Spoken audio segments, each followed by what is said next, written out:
Ini sudah bertumpuk, jamaah sudah ada di luar bagaimana? Ya, bingung ke semua lansia. Tapi ini sudah diusir semua keluar. Jemaah haji asal Sulawesi diduga terlantar dan diusir dari hotel di Arab Saudi. Berikut penjelasannya.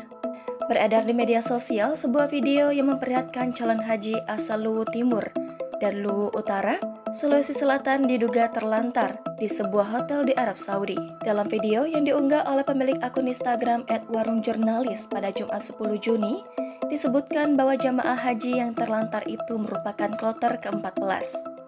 Terlihat salah satu jamaah haji yang mengaku ditelantarkan itu kemudian meminta tolong kepada pihak Provinsi Sulawesi Selatan untuk memperhatikan jemaah haji kloter 14, Luwu Utara dan Luwu Timur. Dikutip dari kompas.com, Ketua Kelompok Terbang 14 Embarkasi Makassar, Sulawesi Selatan, Ahwan, mengklarifikasi terkait video rombongannya yang mengaku diusir dari salah satu hotel di Arab Saudi. Ahwan menyampaikan jika terjadi salah paham dari salah satu rombongan jemaah haji kloter 14 tersebut. Rombongan dalam video tersebut bukan diusir atau ditelantarkan, tetapi akan dipindahkan ke hotel yang lebih dekat ke Masjid Nabawi. Ahwan mengaku panitia penyelenggara ibadah haji kloter, sektor, dan seluruh ketua rombongan sudah menyepakati proses perpindahan itu.